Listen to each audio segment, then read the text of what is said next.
ನಮಸ್ಕಾರ. ನಿಮ್ಮನ್ನೆಲ್ಲ ನೋಡ್ಲಿಕ್ಕೆ ತುಂಬಾ ಖುಷಿ ಆಯ್ತು. ಇವತ್ತು ತಂಗಿ ಮೊಬೈಲ್ ಆಫ್ ಮಾಡಿ. ತಾಯಿ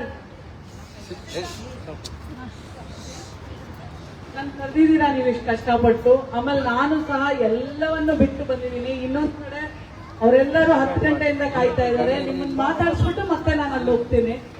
ಸೊ ಏತಮ್ಮ ಫೋನ್ ಆಫ್ ಮಾಡಿ. ನಮ್ ಗಂಡ್ ಮಕ್ಳು ನೋಡ್ರಿ, ಹೆಣ್ಮಕ್ಳನ್ನೆಲ್ಲ ಸುಧಾರಿಸಿದ್ರು ಒಂದ್ ಗಂಡ್ ಮಗ ಮಾತಾಡ್ತಾನೆ. ಏನೇ ಮಾಡಿದ್ರೆ ಒಂದ್ 10 ನಿಮಿಷ ಕಂಡ್ರು. ತುಂಬಾ ಸಲಿಗೆಯಿಂದ ಮಾತಾಡ್ತೀನಿ, ಯಾಕಂದ್ರೆ ನಿಮ್ಮನ್ನೆಲ್ಲ ನಾನು ಮಕ್ಕಳಂಗೆ ಪ್ರೀತಿಸ್ತೀನಿ, ಎಲ್ಲರನ್ನೂ ಸಹ. ಅಷ್ಟೇ ಕಣೆ ತಂಗಿ.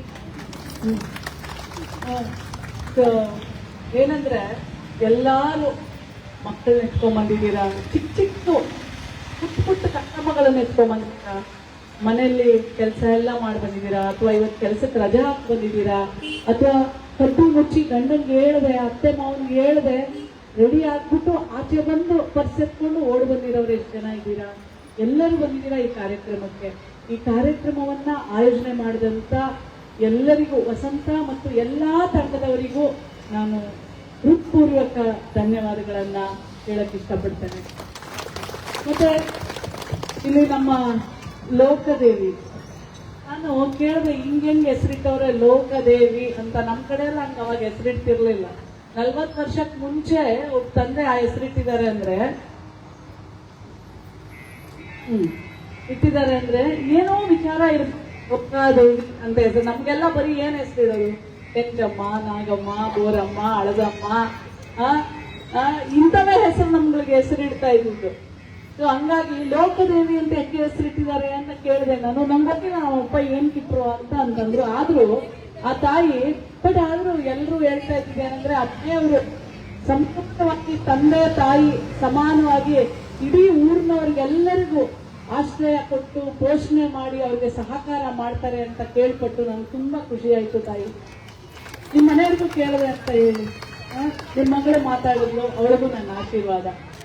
ಸೊ ಹಾಗಾಗಿ ಎಲ್ಲ ಬಂದಿರುವಂತ ಇಲ್ಲಿ ಮಹಿಳೆಯರು, ವೇದಿಕೆ ಮೇಲೆ ಇರೋರಷ್ಟೇ ಗಣ್ಯರು ಅಂತ ತಿಳ್ಕೊಬೇಡ್ರವ.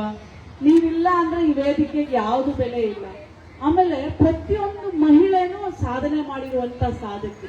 ಅವಳು ಹುಟ್ಟಿದಾಗಿಂದ ಸಾಯೋವರೆಗೂ ಏನೂ ಅಪೇಕ್ಷೆ ಇಲ್ಲದೆ ತಾನು ತನ್ನ ಮನೆಗೋಸ್ಕರ ದುಡಿತಾ ಇರ್ತಾಳೆ. ಯಾರು ಅವಳಿಗೆ ಬಹುಮಾನನೂ ಕೊಡಲ್ಲ, ಹಾರನೂ ಹಾಕಲ್ಲ. ಹೌದವ ಬಾರವ, ನೀ ಕುತ್ಕೊಳ್ಳವ, ಎಷ್ಟು ಕೆಲಸ ಮಾಡಿದ್ಯವ ನೀ ನಮ್ಗೋಸ್ಕರ ಅಂತ ಯಾರನ್ನು ಬೆಂಕಟ್ಟಿನೂ ಮಾತಾಡಲ್ಲವ.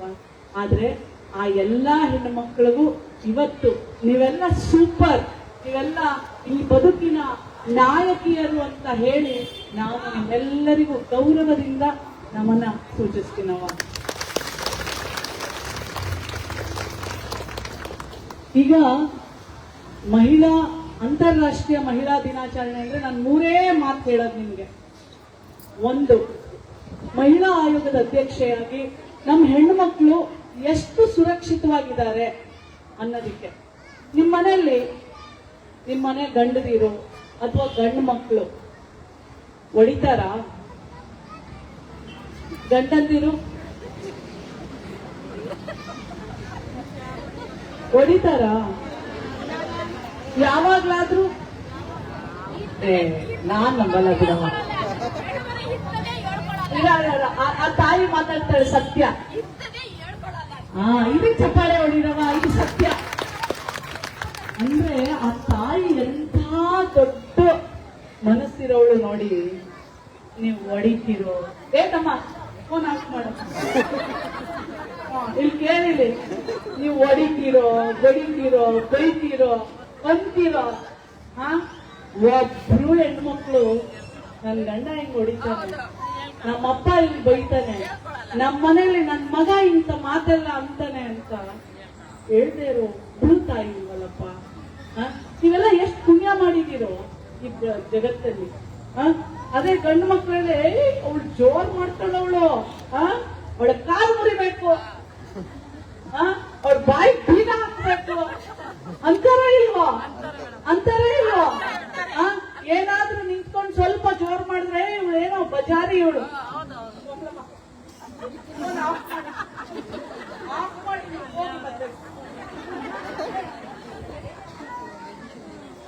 ಎಲ್ಲಿದ್ದೆ ನಾನು? ಎಲ್ಲಿದ್ದೆ? ಸ್ವಲ್ಪ ಜೋರಾಗಿ ಯಾಕೆ ಅಂತ ಪ್ರಶ್ನೆ ಮಾಡಿದ್ರೆ ಇವಳು ಬಜಾರಿ, ಇವಳು ಬಾಯಿ ಜಾಸ್ತಿ ಆಯ್ತು ಇವಳ್ದು. ಮಾತಾಡ್ಲಿಲ್ಲ ಅಂದ್ರೆ ಇವಳು ಮೂಗಿ, ಇವಳು ಮಾತೇ ಆಡಲ್ಲ, ಇವಳ ಮೇಲೆ ದೆವ್ವ ಬಂದಿರ್ಬೇಕು. ಅದೇ ಗಂಡಸ್ ಮಗ ಮಾತಾಡ್ದೇನೆ ಇದ್ರೆ ವಾ ವಾ ವಾ ಎಂತ ಮಗನ್ ಎತ್ತಿದಾಳವ, ಎಂತ ಸೈಲೆಂಟು, ಎಂತ ಗಾಂಭೀರ್ಯ. ಅದೇ ಗಂಡ್ಮಗ ಸ್ವಲ್ಪ ಚೆನ್ನಾಗಿ ಮಾತಾಡಿ ಊರಲ್ಲೆಲ್ಲ ಹುಡುಕಾಡಿ ಅದು ಇದು ಮಾಡಿದ್ರೆ ಎಂತ ಮಗನ್ ಎತ್ತಿದ್ಯವ ನೀನು. ಎಷ್ಟು ಮಾತಾಡ್ತಾನೆ, ಎಷ್ಟು ಚೆನ್ನಾಗಿ ಮಾತಾಡ್ತಾನೆ ನೋಡಪ್ಪ. ಕಾಲದಿಂದ ಹಿಂಗೇ ಅನ್ಸ್ಕೊಂಡ್ ಬಂದಿದೀವಿ ನೋಡಪ್ಪ ನಾವು. ಏನೋ ಚಂದ್ರು, ಕಾಲದಿಂದ ಹಿಂಗೆ ಅನ್ಸ್ಕೊಂಡ್ ಬಂದಿದೀವಿ ಆಯ್ತಾ. ನೀವು ಕುಡಿದು ಬಂದಾಗೆಲ್ಲ ಒರೆಸ್ಕೊತೀವಿ. ಅಂತ ಹೆಣ್ಮಕ್ಳಿಗೆಲ್ಲ ನಂದೊಂದು ಕಿವಿ ಮಾತು, ಯಾರು ಒಡ್ಸ್ಕೋಬಾರ್ದು, ಯಾವ ಗಂಡನು ನಮ್ಮ ಮೇಲೆ ಕೈ ಮಾಡಬಾರ್ದು. ಗೊತ್ತಾಯ್ತೇನ್ರವ? ಒಂದ್ಸಲ ಭಯ ಇಟ್ಟಿಸ್ರಿ, ಒಂದೇ ಒಂದ್ಸಲ ಸಾಯ. ಚೆನ್ನಾಗಿ ಹೇಳ್ಕೊಡ್ತಾವ್ರೆ ಅಂತ ಯಾರು?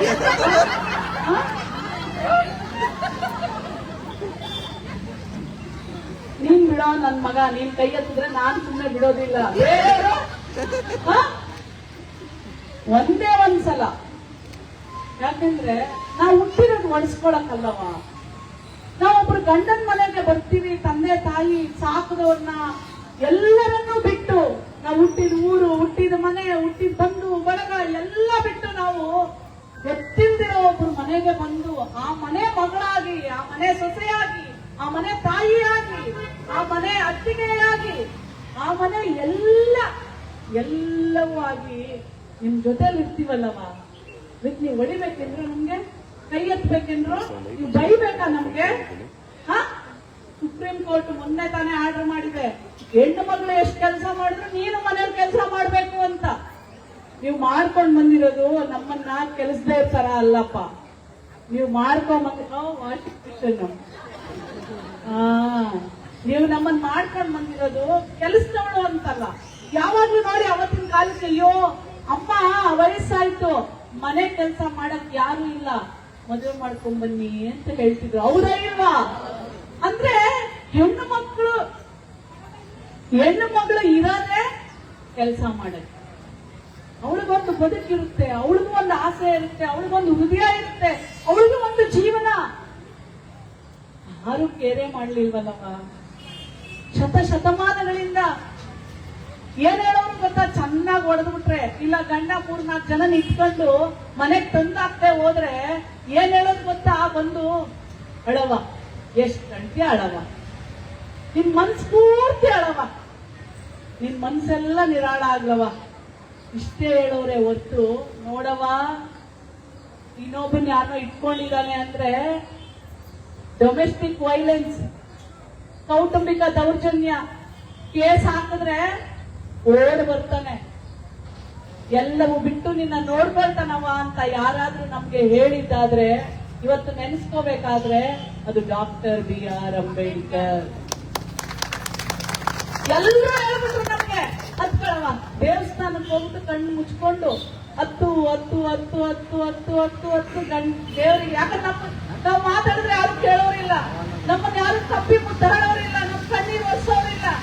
ಆ ಭಗವಂತ ಒಬ್ಬನೇ ಅಂತ ಹೇಳಿ ಭಗವಂತನ ಹೆಸರಲ್ಲಿ ಆ ಹೆಣ್ಣುಮಕ್ಳು ಆಚೆ ಬರ್ತಿದ್ಲು, ಇಲ್ಲಾಂದ್ರೆ ಆಚೆನೂ ಕಳಿಸ್ತಿರ್ಲಿಲ್ಲ.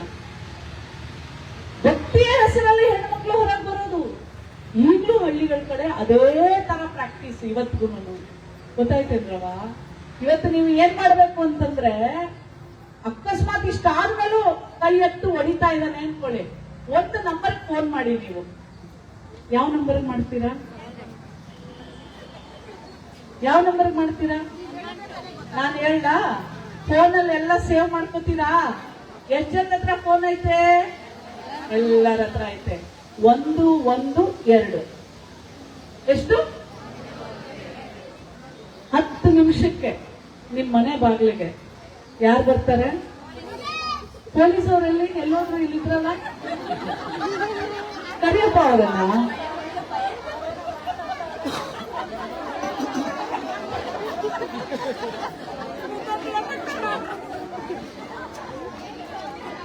ಯಾರಿದ್ದೀರಪ್ಪ ನೀವು? ಬರ್ರಪ್ಪ, ನೀವೆಲ್ಲ ಇಲ್ಲಿ ಹೇಳ್ಬೇಕು. ನೀವ್ ಹೆಣ್ಣು ಮಕ್ಳಿಗೆ ಹೇಳ್ಬೇಕು. ಬರ್ರು, ನೀವು ಎಷ್ಟು ಜನ ಬಂದಿದ್ದೀರಾ? ಪೊಲೀಸರು ಎಲ್ಲರೂ ಬಂದ್ರಪ್ಪ, ಇಲ್ಲಿ ವೇದಿಕೆಗೆ ಬಂದ್ರಪ್ಪ. ಬಾಪ ಮೇಲ್ ಬಾಪ ಬಾಪ. ಇನ್ಯಾರಿದಾರೆ? ಹರಿ ಮೇಲ್ ಬಾಪ. ಏನ್ ಹೆಸರು ನಿಮ್ದು? ಬಾಪ ಬಾಪ. ಎಲ್ಲರೂ ಇನ್ನೊಬ್ರೆಲ್ಲ ಬಾರವ ತಾಯಿ, ಬಾರವ ಬಾರವ. ನೋಡಿ ನಮ್ಮ ಹೆಣ್ಮಗಳು, ನಾವೆಲ್ಲ ಇರೋದು ನಿಮ್ಗೋಸ್ಕರ ಅಂತ ಪೊಲೀಸವರೆಲ್ಲ ಬಂದಿದ್ದಾರೆ ನಿಮ್ಗೆ ಹೇಳಕ್ಕೆ. ಗೊತ್ತಾಯ್ತೇನವ? ಆ ತಾಯಿ ಜಾಗ ಬಿಡಿ. ಬಾಪ ಮೇಲ್ ಬಾಪ, ಬರವ ಮೇಲ್ ಬರವ. ಪೊಲೀಸ್ ಸ್ಟೇಷನ್ ಅಂದ್ರೆ ಆ ತಟ್ಟೆ ಹತ್ರವ. ಪೊಲೀಸ್ ಸ್ಟೇಷನ್ ಅಂದ್ರೆ ನೀವು ಭಯ ಬೀಳ್ಬಾರ್ದವ. ಭಯ ಬೀಳ್ತೀರಾ? ತಪ್ಪು ಮಾಡಿದವ್ರು ಮಾತ್ರ ಭಯ ಬೀಳ್ಬೇಕು. ನಾವೇನ್ ತಪ್ಪು ಮಾಡಿದೀವ? ತಪ್ಪು ಮಾಡ್ದೇನೆ ನನ್ ಗಂಡ ಸುಮ್ಮನೆ ಹೊಡಿತಾ ಇದ್ರೆ ಯಾಕೆ ಭಯ ಬೀಳ್ಬೇಕು? ಯಾವ ನಂಬರ್ ಫೋನ್ ಮಾಡ್ಬೇಕು? ಯಾವ ನಂಬರ್ಗೆ? ಯಾರು ಬರ್ತಾರೆ? ಚಪ್ಪಾಳೆ. ಇಷ್ಟು ನಮ್ಮ ಹೆಣ್ಣು ಮಕ್ಳಿಗೆ ಗೊತ್ತಾಗ್ಬಿಟ್ರೆ ಸಾಕು. ನೋಡ್ರಿ, ಪೊಲೀಸ್ ಅಂದ್ರೆ ಭಯ ಇದ್ದೇ ಇರುತ್ತೆ. ಹೌದಾ ಇಲ್ವಾ? ನಾವು ತಾಯಿ ಏನ್ ನಿನ್ನ ಹೆಸರು? ಇಂದ್ರಾಣಿ. ಯಾವ ಊರವ? ಬೆಂಗಳೂರು. ನಿಮ್ಮ ಹೆಸರೇನಪ್ಪ? ಕುಮಾರ್. ಯಾವ ಊರು ನೀವು? ಯಾವ ಊರು? ಬಿಜಾಪುರದವರು. ನೀವು ಯಾವ ಊರು? ನೋಡ, ಬಾಗಲಕೋಟೆ, ಬಿಜಾಪುರ, ಬೆಂಗಳೂರು, ಚಿತ್ರದುರ್ಗ. ನೋಡ್ರವ, ಪೊಲೀಸ್ ನಾನು ಯಾವಾಗಲೂ ಹೇಳ್ತಾ ಇರ್ತೀನಿ, ಪೊಲೀಸ್ ಸ್ಟೇಷನ್ ತವ್ರ ಮನೆ ಇದ್ದಂಗೆ ಹೆಣ್ಮಕ್ಳಿಗೆ. ಭಯ ಬೀಳುವಂತ ಜಾಗ ಅಲ್ಲ. ಯಾವುದೇ ಪೊಲೀಸು ನಿಮಗೆ ಸರಿಯಾಗಿ ನಡ್ಕೊಳ್ಳಿಲ್ಲ ಅಂದ್ರೆ ಸೀದಾ ನೀವು ಮೇಲ್ಗಡೆ ವರಿಷ್ಠ ಅಧಿಕಾರಿಗಳಿಗೆ ಕಂಪ್ಲೇಂಟ್ ಕೊಡಿ. ಎಲ್ಲಾ ಪೊಲೀಸ್ ಸ್ಟೇಷನ್ ಅಲ್ಲೂ ಒಂದು QR ಕೋಡ್ ಇರುತ್ತೆ. ಅದನ್ನ ಸ್ಕ್ಯಾನ್ ಮಾಡಿ ಹೇಳಿ, ಈ ಪೊಲೀಸು ನಾವು ಬಂದಾಗ ಸರಿಯಾಗಿ ನಡ್ಕೊಳ್ಳಿಲ್ಲ. ನೀವೆಲ್ಲ ಬುದ್ಧಿವಂತರಾಗ್ಬೇಕವ. ನೀವು ಪೆಟ್ಟಿದ್ದೀರಾ ಅಂತಾನೆ ಹಿಂಗೆಲ್ಲ ಆಗೋದು. ಯಾವತ್ತು ನಮ್ಮ ಹೆಣ್ಣು ಮಕ್ಕಳು ಬುದ್ಧಿವಂತರಾಗ್ತಾರೆ ನೋಡಿ, ಅವತ್ತು ಬದಲಾವಣೆ ಪ್ರಾರಂಭ. ಎಸ್ಪೆಷಲಿ ನಮ್ಮ ಹಳ್ಳಿಗಾಡಿನ ಹೆಣ್ಣು ಮಕ್ಕಳು ಬುದ್ಧಿವಂತರಾಗ್ತಿರೇನವ? ಆಗ್ತಿರೇನವ? ಸೌಂಡೇ ಬರ್ಲಿಲ್ಲ ಏನ್ರಪ್ಪ? ನಮ್ಮ ಹೆಣ್ಮಕ್ಳನ್ನೆಲ್ಲ ಸ್ಟೇಷನ್ ಬಂದಾಗ ಸರಿಯಾಗಿ ನಡೆಸ್ಕೊತೀರೇನಪ್ಪ? ಒಂದು ಕಂಪ್ಲೇಂಟ್ ಇಲ್ವೇನಪ್ಪ ನಿಮ್ ಸ್ಟೇಷನ್ ಅಲ್ಲಿ? ನಿಮ್ ಇನ್ಸ್ಪೆಕ್ಟರ್ ಚೆನ್ನಾಗಿ ನಡ್ಕೋತಾರ? ನಡ್ಕೋತಾರ? ಬರ್ತೀನಿ ನಾನು ಒಂದಿನ, ಬರ್ತೀನಿ. ಬರ್ಲಾ? ವೆಲ್ಕಮ್. ಚೆನ್ನಾಗಿ ನಡ್ಕೋತಾರ? ಎಷ್ಟ್ ಜನ ಹೋಗಿದ್ದೀರಾ ಸ್ಟೇಷನ್ಗೆ? ಎಷ್ಟ್ ಜನ ಹೋಗಿದ್ದೀರಾ ಸ್ಟೇಷನ್ಗೆ? ಅವರೆಲ್ಲ ಲೀಡರ್ಗಳ್ರಿ, ತಗೊಂಡ್ಬರ್ತಿರ್ತಾರ. ಆಯ್ತು, ಇರ್ಲಿ. ಥ್ಯಾಂಕ್ ಯು ಕೂತ್ಕೊಳ್ಳಿ ಪ್ಲೀಸ್. ದಯವಿಟ್ಟು ಪೊಲೀಸ್ ಅವ್ರಿಗೆಲ್ಲ ಒಂದ್ ಚಪ್ಪಾಳೆ ಇರ್ಬೇಕಪ್ಪ.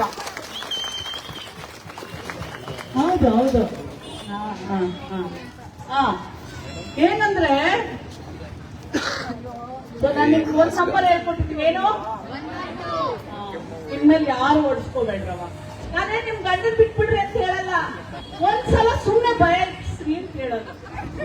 ಗೊತ್ತಾಯ್ತವ? ಮಾನ ಮರ್ಯಾದೆಗೆ ಅಂಜು ಅಂತ ಗಂಡಸು ತಿತ್ಕೋತಾನೆ, ತಿದ್ದು ನಡೀತಾನೆ. ಅವ್ನು ಕೆಟ್ಟವನು ಅಂತಲ್ಲ, ಚಿಕ್ಕವಳಿಂದ ಅಮ್ಮ ಅಂತ ಒಬ್ಳು ತಾಯಿ ಇರ್ತಾಳಲ್ಲ, ಒಬ್ಳು ಹೆಣ್ಮಗಳು, ಅವಳೇ ಬೆಳೆಸಿರ್ತಾಳಂಗೆ. ನೀನೋಗ ಆಚೆ, ಮಗಳು ಕೆಲಸ ಮಾಡ್ತಾಳೆ, ನೀನೋಗ ಹೇಳ್ತಾಳೆ ತಾನೇ ತಾಯಿ. ಹೌದಲ್ವಾ? ಅದು ಯಾರು? ಅದು ನೀವೇ ಅಲ್ವಾ? ನೀವೇ ಮಗನನ್ನ ಗೌರವದಿಂದ ನಡ್ಕೋಬೇಕು ಅಂತ ಬೆಳೆಸ್ಬೇಕವ ನೀವು. ಆಯ್ತಲ್ರವ? ಪ್ರಪಂಚದಲ್ಲಿ ಅರ್ಧದಷ್ಟು ತಾಯಿದಿರಿವೆ, ಅರ್ಧದಷ್ಟು ನಾವೆಲ್ಲ ಗಂಡು ಮಕ್ಕಳವ್ರೆ. ಹೌದಾ ಇಲ್ವೋ? ಅರ್ಧದಷ್ಟು ಯಾರಿದ್ದೀರಿ? ನಾವೇ ತಾಯಿ ಅಂತಿರೋದು. ಇನ್ನು ಅರ್ಧದಷ್ಟು ಯಾರು ಎತ್ತಿರೋದು? ಅವ್ರನ್ನೆಲ್ಲ ಬೆಳೆಸಿರೋದು ಯಾರು? ಸರಿಯಾಗಿ ಬೆಳೆಸ್ಬೇಕಾಗಿರೋದು ಯಾರು? ಬೆಳೆಸ್ತೀರೇನವ? ನಮ್ಮನ್ನು ಹೊಡೆಯೋಂಗೆ ಬೆಳೆಸಬಾರ್ದವ, ನಮ್ಮನ್ನು ಕಾಪಾಡೋಂಗೆ ಬೆಳೆಸ್ಬೇಕು, ನಮ್ಮನ್ನ ಗೌರವದಿಂದ ನಡೆಸ್ಕೊಳ್ಳೋಂಗೆ ಬೆಳೆಸ್ಬೇಕು. ಅದು ನಮ್ಮದೇ ಜವಾಬ್ದಾರಿ. ನಾವೇ ತಾಯಂದಿರ ಅದಕ್ಕೆ ಹೊಣೆ. ಗೊತ್ತಾಯ್ತಿಲ್ರವ? ಗಂಡು ಮಗ ಹುಟ್ಟಿದಾನೆ ಅಂದ ತಕ್ಷಣ ಏನು ಅವನನ್ನ ಮೇಲಿಟ್ಕೊಂಡು ಅಯ್ಯಪ್ಪ ಅವನ್ನ ಬೆಳೆಸೋದ್ ನೋಡ್ಬೇಕು. ಏನಾದ್ರೂ ಹೆಣ್ಣಾಗ್ಬಿಟ್ಟು ಮೊದಲಿಗೆ ಅಂದ್ರೆ ಕತೆ ಏನಾಗ್ಬಿಡ್ತಾ ಅದು ಗಂಡಾಗ್ಬೇಕಾಗಿತ್ತು. ಎರಡನೇದು ಕಾಯ್ತಾ ಇರ್ತಾರೆ, ಅವಳು ಹೆಣ್ಣಾಗ್ಬಿಟ್ಲ. ನಾನು ಹೇಳಲ್ಲ, ನಮ್ಮ ಅಜ್ಜಿ ಹೇಳ್ತಾ ಇದ್ದಿದ್ ಭಾಷೆನಂತೂ ಇಲ್ಲಿ ಗೊತ್ತಾ. ಎರಡನೇದು ಅವಳೇ ಹುಟ್ಬಿಟ್ಲಾ, ಮೂರನೇದು ಅವಳೇ ಹುಟ್ಬಿಟ್ಲಾ, ನಾಲ್ಕನೇದು ಅವಳೇ ಹುಟ್ಬಿಟ್ಲಾ, ಮುಂದೆ ಒಂದು ಹೆಂಗೆ ಅಂದ್ರೆ ಇವತ್ತು ನೀವು ನಂಬೋದಿಲ್ಲ ಕಂಡ್ರ, ಸತ್ಯ ಹೇಳ್ತೀನಿ ನಾನು. ಇವತ್ತಿಗೂ ಮೊದಲನೇ ಮಗು ಹೆಣ್ಮಗಳು ಅಂತ ಹೇಳಿ ಗಂಡ ಆ ಮಗುವನ್ನ ಆಸ್ಪತ್ರೆಗೂ ಬಂದು ನೋಡಿಲ್ಲ. 14 ದಿವಸದ ಮಗುವನ್ನ ರಾತ್ರಿ ಮನೆಗೆ ಬರ್ತಾನೆ, ಮಗು ನೋಡ್ತೀನಿ ಅಂತ ಹೇಳಿ ತೊಟ್ಲಲ್ಲಿರೋ ಹೆಣ್ಣು ಮಗುಗೆ ವಿಷ ಹಾಕಿಬಿಡ್ತಾನೆ. 14 ದಿವಸದ ಹೆಣ್ಣು ಮಗಳು ಸತ್ತೋಗ್ತಾಳೆ. ನನಗೆ ಫೋನ್ ಮಾಡ್ತಾರೆ ಬೆಳಗಾವಿಂದ, ಮೇಡಮ್ ನಾನು ಅಪ್ಪ ಎಲ್ಲೋಗಿದ್ದಾನೆ ಗೊತ್ತಿಲ್ಲ, ಸಿಕ್ಕಿಲ್ಲ ಅಂತ. ಅಲ್ಲಿರೋ SP ಮಾತಾಡ್ತೀನಿ, ಅರೆಸ್ಟ್ ಮಾಡ್ಬಿಟ್ಟು ನನಗೆ ಫೋನ್ ಮಾಡ್ಬೇಕು ನೀವು ಅಂತ. ಅರೆಸ್ಟ್ ಆದ ಮೇಡಮ್ ಥ್ಯಾಂಕ್ ಯು ಅಂತ ಹೇಳ್ಬಿಟ್ಟು ಅವ್ರ ಮನೆಯವ್ರು ಫೋನ್ ಮಾಡ್ತಾರೆ. ಅರೆಸ್ಟ್ ಆಗೋದು ಮುಖ್ಯ ಅಲ್ಲ, ಆ ಮಗುನ ಉಳ್ಸಕ್ಕಾಗ್ಲಿಲ್ಲ ಅನ್ನೋದು ಬಹಳ ದುಃಖ. ನನಗೆ ಇಷ್ಟೇ ಹೇಳಬೇಕು ನಾನು ಎಲ್ರಿಗೂ, ನಾನು ಒಂದು ಹೆಣ್ಮಗಳು, 3 ಗಂಡಿದ್ದೆ ಒಂದು ಹೆಣ್ಣು ಮಗಳು. ನಾನು 3 ಜನ ಗಂಡು ಹುಟ್ಟಿದ್ರಿಂದ ಏನ್ ಪರವಾಗಿರ್ಲಿಲ್ಲ, ಯಾವ್ದು ಹುಟ್ಟಿದ್ರೆ ಏನು ಅನ್ನೋ ತರ. ಆದ್ರೆ 3 ಗಂಡಿಂದೇನೋ ಹೆಣ್ಣು ಹುಟ್ಟಬಾರ್ದಿತ್ತಂತೆ. ಹಳ್ಳಿಗಳ ಕಡೆ ಹೇಳ್ತಾರೆ 3 ಹೆಣ್ಣಿಂದ ಒಂದು ಗಂಡು ಹುಟ್ಟಬೋದಂತೆ. ಅಂದ್ರೆ ಹೆಣ್ಣುಗಳು ಯಾರ್ದೋ ಮನೆಗೆ ಹೋಗೋದು, 3 ಹೆಣ್ಣಿಂದ ಒಂದು ಗಂಡು ಹುಟ್ಬಿಟ್ರೆ ಮನೆಗೆ ಕಳಸಪ್ರಾಯ ಅಂತ. 3 ಗಂಡಿಂದ ಹೆಣ್ಣು ಏನ್ ಬೇಕಾಗಿಲ್ಲ, ಸುಮ್ಮನೆ ಹುಟ್ಟವಳೆ, ಹಂಗೇನು ಅವಶ್ಯಕತೆ ಇರ್ಲಿಲ್ಲ ಅಂತ ಒಂದು ಮಗುವಾಗಿ ನಾನು ಹುಟ್ಟಿದ್ದೆ. ಆದ್ರೆ ನಮ್ಮಪ್ಪ ನಾನು ಹುಟ್ಟಿದಕ್ಕೆ ಅಯ್ಯೋ ನನ್ಗೆಂತ ಮಗಳು ಹುಟ್ಟಿದಾಳಪ್ಪ, ಕೆಂಪಗೆ ಟೊಮೆಟೊ ಅಂತರ ಇದ್ದಾಳೆ ಅಂತ ಹೇಳಿ ಎಲ್ಲಾರ್ಗು ಹೇಳ್ಕೊಂಡ್ಬಂದಂತೆ ನಮ್ಮ ತಂದೆ ಕೃಷ್ಣಪ್ಪ, ನಮ್ಮ ತಾಯಿ ಅಮ್ಮಯ್ಯ. ನಮ್ಮ ತಂದೆ ಇಲ್ಲ ನನ್ನ ನೋಡಕ್ಕೆ, 21 ವರ್ಷ ಆಯ್ತು ಅವ್ರು ತೀರೋಗಿ. ಆದ್ರೆ ಇಡೀ ಊರಲ್ಲಿ ಯಾವ ಹೆಣ್ಮಕ್ಳಿಗೂ ಓದಿಸ್ಲಿಲ್ಲ, ಯಾರು ಓದಿಸ್ಲಿಲ್ಲ. ನಮ್ಮಪ್ಪ ನನ್ನನ್ನ ಇಡೀ ಊರಲ್ಲಿ ನನ್ನನ್ನೇ ಮೊದಲನೇ ವಿದ್ಯಾವಂತೆಯನ್ನಾಗಿ ಮಾಡಿದ್ರು, ನನ್ನನ್ನು ಓದಿಸಿದ್ರು.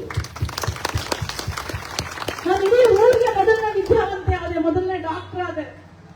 ನಮ್ಮ ತಂದೆ ಕೊಟ್ಟಂತ ಶಿಕ್ಷಣ, ನಮ್ಮೂರು ಕೊಟ್ಟಂತ ಸಂಸ್ಕೃತಿ ಸಂಸ್ಕಾರ. ನಾನು ಹಳ್ಳಿಯಿಂದ ಬಂದೆ. ನಮ್ಮೂರಲ್ಲೂ ನಮ್ಮೂರ ದೇವರು ಮಹೇಶ್ವರಮ್ಮ. ನಾವು ದಸರಾಕ್ಕೆ ಮಹೇಶ್ವರಮ್ಮ ಹಳದಮ್ಮನಿಗೆ ಪಟ್ಟ ಕುಂಡಿಸ್ತೀವಿ. ನಮ್ಮೂರಿಂದ ಆಚೆ ಇರೋದು ಪಳೇಕಮ್ಮ. ನಿಮ್ಮೂರಿನ ತರನೇ ನಮ್ಮೂರು. ನಾನು ನಿಮ್ಮೂರ ಮಗಳಂಗೇನೆ.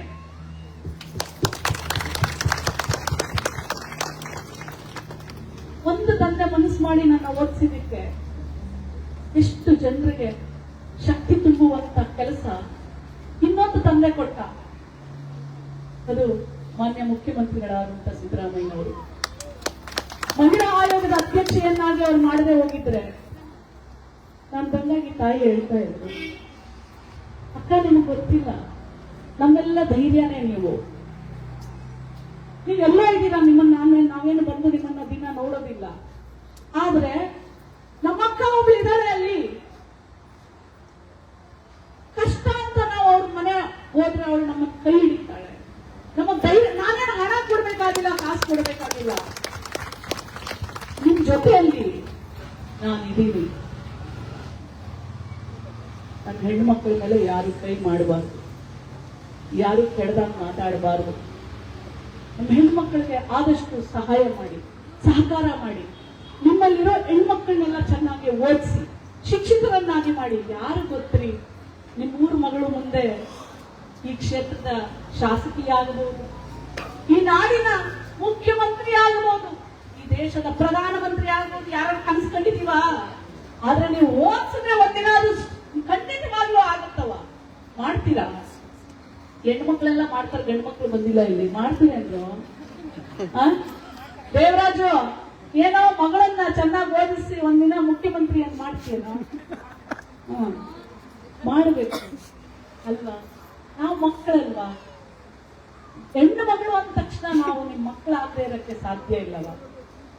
ಇದಾಯ್ತಲ್ವಾ? ಇನ್ನೊಂದು ನಮ್ಮ ತಂದೆ ನೆನಪು ಬಂದ್ರೆ ಕಣ್ಣಲ್ಲಿ ನೀರು ಬರುತ್ತೆ. ಯಾಕೆಂದ್ರೆ ಅವ್ರು ನೋಡ್ಲೇ ಇಲ್ಲ ನನ್ನನ್ನ ಈ ತರ.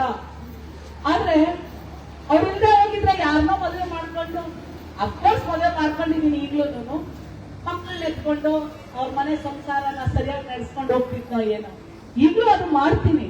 ಹೆಣ್ಣು ಮಕ್ಕಳು ಸಂಸಾರ ನಡೆಸೋದಿಲ್ಲ ಅಂತಲ್ಲವ, ಗಂಡು ಮಕ್ಕಳಿಗಿಂತ 100 ಪಟ್ಟು ಶಕ್ತಿ ಭಗವಂತ ಅವಳಿಗೆ ಕೊಟ್ಟಿದ್ದಾನೆ. ಮನೇನೂ ನಡೆಸ್ತಾಳೆ, ಊರ್ನೂ ಕಟ್ತಾಳೆ. ಅದೇ ಗಂಡಸ ಮಗನಿಗೆ ಹೇಳು, ಆಚೆಯಿಂದ ದುಡಿದು ಬಂದ ಅಂದ್ರೆ ಅಯ್ಯೋ ಅಯ್ಯೋ ಅಯ್ಯೋ ಅಯ್ಯೋ ದುಡಿದು ಬಂದ ಏನಂಗೆ ಅಪ್ಪ, ಕಾಫಿ ಕೊಡ್ಬೇಕು, ಕಾಲು ಹೊತ್ತಬೇಕು, ತಲೆ ಹೊತ್ತಬೇಕು, ಬಿಸಿ ಬಿಸಿ ಊಟ ಮಾಡಿ ಹಾಕಬೇಕು, ಪ್ರೀತಿಯಿಂದ ಮಾತಾಡಿಸ್ಬೇಕು. ಆದ್ರೆ ಅವ್ನು ಬರ್ತಾನೆ, ಏನೇ ಏನ್ ಮಾಡಿದ್ಯಾ, ಅದೇನಾ ನೀನ್ ತಿಂದಿದ್ಯೇನವ, ಬೆಳಗ್ಗೆಯಿಂದ ಊಟ ಮಾಡಿದ್ಯೇನವ, ಹಾಸ್ಪಿಟ್ಲ್ಗೆ ಹೋಗ್ ಬಂದ್ಯಾ, ಶುಗರ್ ಬಂದಿರುತ್ತೆ, ಚೆಕಪ್ ಮಾಡಿಸ್ಕೊಂಡೇನವ, ನೀನು ಉಂಡೇನವ, ಇಷ್ಟು ಕೇಳ್ರಪ್ಪ ಸಾಕು, ನಿಮ್ ಮನೆ ಸ್ವರ್ಗ.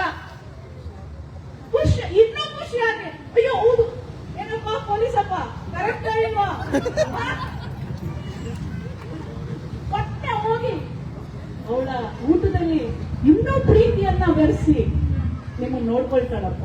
ಅದಕ್ಕೆ ಹೇಳೋದು, ಎಲ್ಲಿ ಹೆಣ್ಣು ಮಗಳು ನಗ್ತಾ ಇರ್ತಾಳೆ, ಹೆಣ್ಣು ಮಗಳು, ನಮ್ಮ ಹೆಣ್ಮಕ್ಳು ಎಷ್ಟು ಚೆನ್ನಾಗಿ ಹೇಳದ್ಯವ, ಎಲ್ಲಿಂದ ಕಲ್ತೀವ ನೀನು, ಯಾವ ಊರವ ನೀನು, ಇದೇ ಊರನ, ಈ ಊರಿನ ಹಳ್ಳಿ ಮಗಳು ಎಷ್ಟು ಚೆನ್ನಾಗಿ ಮಾತಾಡೋದು, ತಾಯಿ ಅಳ್ತಾ ಇದ್ದಾರೆ. ಎಲ್ಲ ಹೆಣ್ಮಕ್ಳು ಹಾಗೆ. ನಾನು ಹೇಳೋದು ಇಷ್ಟೇ, ನಾನೆಲ್ಲ ಹೇಳೋದು ಇಷ್ಟೇ ನಿಮ್ಗೆ, ಆ ತಾಯಿಗೆ ನೀವು ಗೌರವಿಸಿ ಸಾಕು.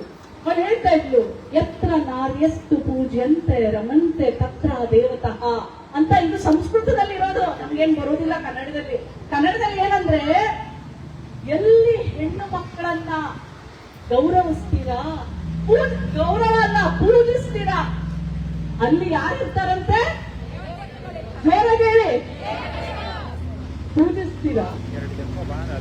ಪೂಜಿಸ್ಬೇಡ್ರಪ್ಪ, ನಮಗ್ ಸದ್ಯ ಗೌರವ ಕೊಡಿ ಸಾಕು. ನಿಜವಾಗ್ಲೂ ದೇವರುಗಳು ಇರ್ತಾರೆ. ಇವಾಗ ಹೆಣ್ಮಗಳನ್ನ ಬೈರಿ ಹೊಡಿರಿ, ಆ ಮನೆ ಎಲ್ಲ ಒಂಥರ ಸ್ಮಶಾನ ಮೌನ, ಸ್ಮಶಾನ ಇದ್ದಂಗೆ, ನರ್ಕ ಇದ್ದಂಗೆ. ಅದೇ ಹೆಣ್ಣು ಮಗಳನ್ನ ಪ್ರೀತಿಯಿಂದ ನೀವು ಗೌರವಿಸಿ ಆಧರಿಸಿ, ಆ ಮನೆ ನಿಜವಾಗ್ಲೂ ದೇವಸ್ಥಾನ, ನಿಜವಾಗ್ಲೂ ದೇವ್ರ ಗುಡಿನೇ. ಮಾಡ್ತೀರೇನಪ್ಪ, ಎಲ್ಲ ಗಂಡು ಮಕ್ಳು ಬಂದಿದ್ದೀರಾ ಏನ್ರು, ಮಾಡ್ತೀರೇನ್ರು, ಹೂ ಅಂದ್ರು, ಹೋಗ್ಲಿ. ಹಾ ಇರ್ಲಿ, ಮದ್ರಾತಿದೆ, ತಾಯಿ ಇಲ್ವೇನ, ತಾಯಿ ಇಲ್ವಾ, ಎಂತ ಗಂಡ್ ಮಕ್ಳು ನೋಡಿದೀನಿ ಗೊತ್ತೇನ್ರು, ತಾಯಿಗೆ ಎದೆ ಎದೆ ಕಾಲಿಂದ ಎತ್ತೆತ್ತಿ ಒದಿತಾರೆ ಕಣೋ. ಹೆಣ್ಣು ಮಗಳಿಗೆ ಏನಾದ್ರೂ ಒಂದ್ ಅಷ್ಟೋ ಇಷ್ಟ ಕೊಟ್ಬಿಟ್ರೆ, ಏನ್ ಇವರೇ ಹುಟ್ಟಿದಂಗೆ, ಹೆಣ್ಣು ಮಗಳು ಹುಟ್ಟಿಲ್ಲ ಇವರಿಗೆ, ಎದೆಗೆ ಒದಿತಾರೆ ಕಂಡ್ರು ಗಂಡ್ ಮಕ್ಳು. ಮಾಡಬಾರ್ದು ಕಂಡ್ರು. ನಾವು ನಿಮ್ಮನ್ನ, ನಿಮ್ಮ ತಾಯಿ ರಕ್ತ ಹಂಚ್ಕೊಂಡೆ, ರಕ್ತ ಕರುಳು ಹಂಚ್ಕೊಂಡೆ ನಾವು ಹುಟ್ಟಿರೋದು. ನೀವು ಫುಲ್ ತಗೊಂಡ್ಬಿಡ್ರ, ನಮಗ್ ಸ್ವಲ್ಪನಾದ್ರು ಕೊಡ್ರ, ಅದು ಕೊಡಲ್ಲ ಅಂತೀರಲ್ರ ನೀವು, ಹೆಂಗ ಇದು. ಆದ್ರೆ ಒಂದ್ ತಿಳ್ಕೊಳ್ಳಿ, ಕೇಸ್ ಹಾಕಿದ್ರೆ ಸರಿ ಸಮಾನ ಭಾಗ ಕಂಡ್ರು. ಯಾರು ಇಲ್ಲಿ ಶಾಶ್ವತವಾಗಿ ಉಳ್ಕೊಂಡು ಹೋಗಲ್ಲ. ನಾವು ಹೋಗ್ಬೇಕು, ನಮ್ಮ ಹಿಂದೆ ಬಂದವರು ಹೋಗ್ಬೇಕು, ನಮ್ಮ ಮುಂದೆ ಬಂದವರು ಹೋಗ್ಬೇಕು. ಅದನ್ನೇ ನೀವು ಪ್ರೀತಿಯಿಂದ. ನಾನು ಊರಿಗೆ ಹೋಗಿದ್ದೆ, ಯಾವುದು ದೊಡ್ಡಬಳ್ಳಾಪುರದ ಕುಕ್ಕನಹಳ್ಳಿ. ಏನ್ ಕೇಳಿದೆ ನಮ್ಮ ಹುಡುಗರಿಗೆ, ಏನು ಎಲ್ಲ ಆಸ್ತಿ ಪಾಸ್ತಿ ಎಲ್ಲ ಐತೆ ಚೆನ್ನಾಗಿ, ಏನಂತ ಮಾಡೋದು, ಇಡೀ ಊರು ತುಂಬಾ ಕೇಸ್ಗಳು, ಎಲ್ಲ ತೆಗಿದಿರಲ್ಲ ಕೇಸ್ಗಳು ಹಾಕ್ಬಿಟ್ಟವ್ರಂತೆ. ಹೌದು, ಫಸ್ಟ್ ಯಪ್ಪ ಆಸ್ತಿ ಇರ್ಲಿ ಹಳ್ಳಿಗಳ ಕಡೆ ಭಾರಿ ಗಲಾಟೆ. ಅಂದ್ರೆ ಹೆಣ್ಣು ಮಕ್ಕಳು ತಂದೆ ತಾಯಿ ಮುಟ್ಟೇ ಇಲ್ಲ ಅಂತಾರಲ್ಲ, ಅವರು ಏನ್ ಮಾಡೋಣ ನಾವು. ಹಾಗೆ ಆತರ ಇಲ್ಲ, ಕಾನೂನು ಅವಳಿಗೆ ಸರಿ ಸಮಾನವಾದಂತ ಹಕ್ಕನ್ನ ಕೊಟ್ಟಿದ್ದಾರೆ. ನೀವು ಕೊಡ್ಲಿಲ್ಲ ಅಂದ್ರೇನು, ಕೇಸ್ ಹಾಕ್ತಾ ಬರ್ತಾರೆ. ಆ ಕೇಸ್ ಓಡಾಡತಾನೆ, ಇವನು ಸತ್ತಾಗ್ತಾನೆ, ಅವನು ಸತ್ತಾಗ್ತಾನೆ, ಮನೇಲಿ ಇವ್ರು ಸತ್ತಾಗ್ತಾರೆ. ಕಡೆಗೆ ಏನ್ ಉಳಿತು, ಸಂತೋಷ ಉಂಟಾ, ಸುಖ ಉಂಟಾ, ಕರೆದು ಗೌರವದಿಂದ ನೀವು ಕೊಡಿ, ಅವ್ರು ತೃಪ್ತಿಯಿಂದ ಇಸ್ಕೊಳ್ತಾಳೆ. ನೀವು ಚೆನ್ನಾಗಿರಿ, ಅವ್ರು ಚೆನ್ನಾಗಿರ್ತಾರೆ. ಅಂದ್ರೆ ನಾವು ಅಲ್ವಾ. ಇಷ್ಟು ಮಾತ್ರ ನಾನು ಹೇಳಕ್ ಇಷ್ಟಪಡ್ತೀನಿ. ಇನ್ನೊಂದು ನಂಬರ್ ನೀವು ಜ್ಞಾಪಕ ಇಟ್ಕೋಬೇಕು. ತಾಯಿ, ಒಂದ್ ನಂಬರ್ ಏನ್ ಹೇಳ್ಕೊಂಡೆ ನಾನು ನಿಮ್ಗೆ, ಏನವ ಅಂದ್ಬಿಟ್ರೆ 112 ಏನವ, ನಿಮ್ಮಂತ ತಾಯಿನೇ ನೆನ್ಪಿಟ್ಕೋಬೇಕವ. ಇನ್ನೊಂದ್ಸಲ ಹೇಳು, ಯಾರು ಬರ್ತಾರವ ಫೋನ್ ಮಾಡಿದ್ರೆ, ಯಾವಾಗ ಬರ್ತಾರವ. ಯಾರು ನಿಮ್ ಮೇಲೆ ಕೈ ಮಾಡಬಾರ್ದವ. ಎರಡನೇದು ಲಾಸ್ಟ್ ಒಂದೇ ಮಾತು ಹೇಳ್ಬಿಟ್ಟು ಹೋಗ್ಬಿಡ್ತೀನಿ. ತಾಯಿ ನೀ ಅಂಗನವಾಡಿ ಟೀಚರ್ ಅಲ್ಲವ, ಎಲ್ಲರೂ ನಿನ್ನನ್ನು ಪ್ರೀತಿ ಮಾಡಿದಾರವ, ಗ್ರೇಟ್ ಅವ. ಒಂದು ಟೀಚರು ಇಡೀ ಊರಿನಲ್ಲಿ 10ಕ್ಕಿಂತ ಜಾಸ್ತಿ IAS ಆಫೀಸರ್ಸ್ ನ ಮಾಡಿದಾರವ. ಟೀಚರ್ ಅಷ್ಟೊಂದು ಶಕ್ತಿ ಇರುತ್ತವ. ಮಂಗನಹಳ್ಳಿ ಮಕ್ಕಳೆಲ್ಲ ಟೀಚರೇ ಎಲ್ಲ ಪೊಲೀಸ್ ಆಫೀಸರ್ ಆಗ್ಬೇಕು, IAS ಆಫೀಸರ್ ಆಗ್ಬೇಕು, ನಿಮ್ಮ ಕಾಲಿಗೆ ಬಂದು ನಮಸ್ಕಾರ ಮಾಡ್ಬೇಕು ಟೀಚರ್. ಅದು ನಮ್ದು ದೊಡ್ಡ ಕನಸಿದೆ ಟೀಚರ್. ಯಾಕಂದ್ರೆ ನಿಮ್ಮನ್ನ ಅಷ್ಟೊಂದು ಗ್ರಾಮದವರು ಪ್ರೀತಿ ಮಾಡ್ತಾರೆ ಟೀಚರ್. Thank you teacher. ಅದು ಅಂಗನವಾಡಿ ಟೀಚರ್ಗೆ ತಾಯಿ ಸಮಾನ, ತಾಯಿಗಿಂತ ಜಾಸ್ತಿ ಟೀಚರ್ ನೀವು. ತಾಯಿ ಹುಟ್ಟಿಸಿದ್ರೆ ಆ ಮಕ್ಕಳ ಭವಿಷ್ಯವನ್ನ ಕಟ್ಟುವಂತ ತಂದೆ ತಾಯಿ ಟೀಚರ್ ಆಗಿರ್ತಾರೆ, ಗುರುಗಳಾಗಿರ್ತಾರೆ. ಆ ಗುರುಗಳು ಟೀಚರ್ ನೀವು. ಅದು ನಮ್ಮ ಅಂಗನವಾಡಿ ಟೀಚರ್ ಅಷ್ಟೊಂದೆಲ್ಲ ಪ್ರೀತಿ ಪಾತ್ರರಾಗಿದ್ದೀರಾ ಈ ಮಂಗನಹಳ್ಳಿ ಊರಲ್ಲಿ ಅಂತಂದ್ರೆ ಟೀಚರ್ ಎಂಥ ಗೌರವ ತಂದುಕೊಡುವಂತ ವಿಚಾರ ಟೀಚರ್. ನಾನು ನಿಜವಾಗ್ಲೂ ಹೆಮ್ಮೆ ಪಟ್ಟೆ ಟೀಚರ್. ಟೀಚರ್ ಎಲ್ರಿಗೂ ಒಂದು ತಪ್ಪಾಗಿದೆ. ಹೌದಾ?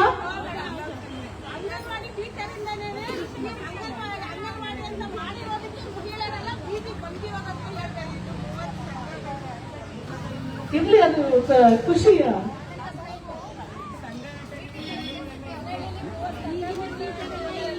ಟೀಚರ್ ಟೀಚರ್ ಹೆಸರೇನು? ನಮ್ಮ ಶಿವರುದ್ರಮ್ಮ ಟೀಚರ್ ನೋಡಿ, ಇಡೀ ಬರೀ ಅಂಗನವಾಡಿಯಲ್ಲಿ ಮಕ್ಕಳಿಗಷ್ಟೇ ಪಾಠ ಮಾಡದೆ ಇಡೀ ಊರಿನ ಮಹಿಳೆಯರಿಗೆ ಸಂಘಟನೆ ಏನು, ಆರೋಗ್ಯ ಏನು, ನಿಮ್ಮ ಹಕ್ಕುಗಳೇನು, ನಿಮ್ಮ ಸವಲತ್ತುಗಳೇನು ಅಂತ ಎಲ್ಲವನ್ನು ತಿಳಿಸ್ಕೊಟ್ಟು ನಿಮ್ಮನ್ನೆಲ್ಲರನ್ನು ನಾಯಕಿಯರನ್ನಾಗಿ ಮಾಡಿದಳಲ್ಲ ಆ ಶಿವರುದ್ರಮ್ಮ. ಅಬ್ಬಬ್ಬ, ಎಂತ ದೊಡ್ಡ ಮಹಾನ್ ತಾಯಿನವ ನೀನು. ಥ್ಯಾಂಕ್ ಯು ಮಾ, ಥ್ಯಾಂಕ್ ಯು. ಖಂಡಿತವಾಗ್ಲೂ ನಿಮಗೆ ಪ್ರಶಸ್ತಿ ಸಿಗಬೇಕು ರಾಜ್ಯ ಮಟ್ಟದಲ್ಲಿ. ಚಂದ್ರು ಮಾಡಿಸು. ಇವತ್ತು ನನಗ್ ಸನ್ಮಾನನಲ್ಲವ, ನಿಮ್ಗೆ ಸನ್ಮಾನ ಖಂಡಿತ. ಆಮೇಲೆ ಇನ್ನೊಂದು ನಂಬರ್ ನೀವು ನೆನ್ಪಿಟ್ಕೋಬೇಕವ, 181. ಎಷ್ಟು? ಮೊದಲನೇದು ಯಾವ ನಂಬರ್ ಹೇಳ್ಕೊಟ್ಟೆ? ಎರಡನೇದು 181. ನೀವು ಫೋನ್ ಮಾಡಿದ್ರೆ ಈಗ ಪೊಲೀಸ್ ಸ್ಟೇಷನ್ ಹೋಗಕ್ಕೆ ಭಯ, ನಿಮ್ಗೆ ಲಾಯರ್ ಕೊಡಕ್ಕೆ ದುಡ್ಡಿಲ್ಲ, ಡಾಕ್ಟರ್ ಹೋಗಕ್ಕೆ ದುಡ್ಡಿಲ್ಲ, ಮನೆಯಿಂದ ಆಚೆ ಹಾಕ್ಬಿಟ್ಟಿರ್ತಾನೆ ಗಂಡ, ಮನೆ ಇಲ್ಲ. ಇವು ಇಷ್ಟು ನಿಮ್ಗೆ ಒಂದೇ ನಂಬರ್ ನಿಮ್ಗೆ ಸಹಾಯ ಮಾಡೋದು ಅಂದ್ರೆ ಎಷ್ಟು ನಂಬರು? ಈ ನಂಬರು ಮಹಿಳಾ ಸಹಾಯವಾಣಿ. ನಮ್ಮ ಮಹಿಳೆಯರಿಗೆ ಪ್ರತ್ಯೇಕವಾಗಿ ಸಹಾಯ ಮಾಡುವಂತ ಸಹಾಯವಾಣಿನೇ 181. ಈ ನಂಬರ್ ಫೋನ್ ಮಾಡಿದ್ರೆ ಸಾಂತ್ವನ ಎಲ್ಲಿದೆ ನಿಮ್ದು? ಇಲ್ಲಿ ಏನವಾ, ನೀನು ಮಹಿಳಾ ಮತ್ತು ಮಕ್ಕಳ ಕಲ್ಯಾಣ ಇಲ್ಲಿ ಯಾಕೋ ಲೇಟ್ ಆಗಿ ಬಂದಿದ್ಯಾ? ಹೌದೇನವಾ? ಏನವ ನಿನ್ನ ಹೆಸರು ತಾಯಿ? ಅನಿತಾ. ಸಾಂತ್ವನ ಎಲ್ಲಿದ್ಯವ? ಎಲ್ಲಿದ್ಯವ? ಇಲ್ಲಿ ಎಲ್ಲಿದ್ಯವ?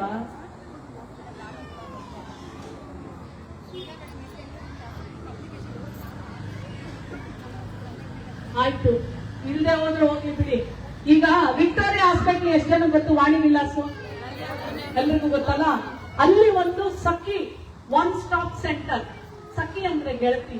ಒನ್ ಸ್ಟಾಪ್ ಸೆಂಟರ್ ಅಂದ್ರೆ ಒಂದೇ ಸ್ಟಾಪ್ ಅಲ್ಲಿ ನಿಮ್ಗೆ ಎಲ್ಲ ಸಿಗುತ್ತೆ. ನೀವು 181 ಫೋನ್ ಮಾಡಿದ್ರೆ ಅಲ್ಲಿ ನಿಮ್ಗೆ ಕನೆಕ್ಟ್ ಆಗ್ತಾರೆ, ನಿಮ್ಮನ್ನ ಕರ್ಸ್ಕೊಳ್ತಾರೆ. ಅಲ್ಲೇ ಪೊಲೀಸ್ ಅವ್ರನ್ನ ಕರೆಸ್ತಾರೆ, ಅಲ್ಲೇ ಕಂಪ್ಲೇಂಟ್ ಅನ್ನ ಫೈಲ್ ಮಾಡ್ತಾರೆ. ಪೊಲೀಸ್ ಅವ್ರಿಗೆ ಹೇಳಿ ನಿಮ್ಮನ್ನು ಸಹ ಅಲ್ಲಿ ಕಳಿಸ್ಕೊಡ್ತಾರೆ. ನಿಮ್ಗೆ ಮಾನಸಿಕವಾಗಿ ನೀವು ಡಿಸ್ಟರ್ಬ್ ಆಗ್ತಿದ್ರೆ ಡಾಕ್ಟರ್ಗೆ ಹೇಳಿ ನಿಮ್ಗೆ ಕೌನ್ಸಿಲಿಂಗ್ ಮಾಡಿಸ್ತಾರೆ. ಏನಾದ್ರೂ ಕಾಯಿಲೆ ಇದ್ರೆ ಅಲ್ಲೇ ಡಾಕ್ಟರ್ಗೆ ಹೇಳಿ ಉಚಿತವಾಗಿ ನಿಮ್ಗೆಲ್ಲ ಕಾಯಿಲೆಯನ್ನ ಪರೀಕ್ಷೆ ಮಾಡಿ ನಿಮ್ಗೆ ಮತ್ತು ಮಾತ್ರ ಎಲ್ಲವನ್ನೂ ಕೊಟ್ಟು ನಿಮ್ಗೆ ಸಹಕಾರ ಮಾಡ್ತಾರೆ. ನಿಮ್ಗೆ ಕೋರ್ಟಲ್ ಕೇಸ್ ಹಾಕ್ಬೇಕಾ, ಗಂಡನ ವಿರುದ್ಧ ಫೈಟ್ ಮಾಡ್ಬೇಕಾ, ಇನ್ನೊಬ್ಬರು ಏನೋ ಕಿರುಕುಳ ಕೊಡ್ತಾ ಇದ್ದಾನೆ ಅವನಿಗೇನೋ ನಿಮ್ಗೆ ನ್ಯಾಯ ಅಂದ್ರೆ ನಿಮ್ಗೆ ಕೇಸ್ ಹಾಕೋದಕ್ಕೆ ನಿಮ್ಗೆ ಶಕ್ತಿ ಇರಲ್ಲ, ಫ್ರೀ ಲಾಯರ್ ಕೊಡ್ತಾರೆ, ಡಾಕ್ಟರ್ ಇದಾರೆ. ಇರಕ್ ಮನೆ ಇಲ್ವಾ? ನಮ್ದು ಸ್ಟೇಟ್ ಹೋಮ್ ಇರುತ್ತೆ, ಅಲ್ಲಿಗೆ ನಿಮ್ಗೆ ಇರ್ಲಿಕ್ಕೆ ಅವಕಾಶ ಮಾಡಿಕೊಡ್ತಾರೆ. ಎಲ್ಲಾ ಒಂದೇ ಸೂರಿನಡಿ ಸಿಗುವಂತ ಮಹಿಳಾ ಸಹಾಯವಾಣಿನೇ ಜೋರಾಗಿ ಹೇಳ್ಬೇಕಲ್ಲ, ಹಿಂದೆಗಡೆ ಹಿಂದೆಗಡೆ ಯಾರು ಹೇಳ್ತಾ ಇಲ್ವಲ್ಲ? ಎಷ್ಟು ನಂಬರು? ಯಾಕೆ ಹಿಂದೆಗಡೆ ಅವ್ರು ಯಾಕೆ ಹೇಳ್ತಾ ಇಲ್ಲ? ಜೋರಾಗಿ ಹೇಳಿ. ಕೇಳಿಸ್ತಾ ಇಲ್ವಾ? 1 8 1. ಮನೆಯವ್ರು ಯಾರು ಗಲಾಟೆ ಮಾಡಿದ್ರೆ ಮನೆಯವರೇ ಅಂತಲ್ಲ, ಹುಡುಗರ ಮೇಲೆ, ಗಂಡು ಮಕ್ಕಳ ಮೇಲೆ ಹೆಣ್ಣು ಮಕ್ಕಳು ಹೊಡೆದ್ರು ಸಹ ಅವರು ಫೋನ್ ಮಾಡ್ಬೋದು, ಅವ್ರಿಗೂ ಪೊಲೀಸರು ಬರ್ತಾರೆ. ಹೆಣ್ಣು ಮಕ್ಕಳಿಗೆ ಚುಡಾಯಿಸೋದು, ಬಸ್ ಸ್ಟ್ಯಾಂಡ್ ಅಲ್ಲಿ ಯಾರೋ ಫಾಲೋ ಮಾಡ್ತಾ ಇರೋದು, ಎಲ್ಲೋ ಆಟೋದಲ್ಲೋ ಕಾರಲ್ಲೋ ಓಲಾದಲ್ಲೋ ಕೂತಿರ್ತೀರ, ಯಾರೋ ಎಲ್ಲೋ ಕರ್ಕೊಂಡು ಹೋಗ್ತಾನೆ ಅಂತ ಭಯ ಬಂತು, ಪಟ್ಟೆ 112 ಫೋನ್ ಮಾಡಿ. ಗೊತ್ತಾಯ್ತೇನವ? ಗಂಡು ಮಕ್ಳು ಮಾಡ್ಬೋದು ಕಂಡ್ರು, ಹೆಣ್ಮಕ್ಳು ಮಾಡ್ಬೋದು. ನನಗೆ ಗೊತ್ತು, ನಮ್ ಗಂಡು ಮಕ್ಕಳೆಲ್ಲ ಬದಲಾಗಿದ್ದಾರೆ, ಹಳೆ ತರ ದೌರ್ಜನ್ಯ ಮಾಡಲ್ಲ, ಅವ್ರ ಮನೇಲಿ ಅವ್ರ ಹೆಂಡತಿದಿರನ್ನ ಗೌರವಿಸ್ತಾರೆ. ಇಲ್ಲಿರೋ ಗಂಡು ಮಕ್ಕಳೆಲ್ಲ ಒಂದ್ಸಲ ಎದೆ ಮೇಲೆ ಕೈ ಇಟ್ಕೊಳ್ಳಿ.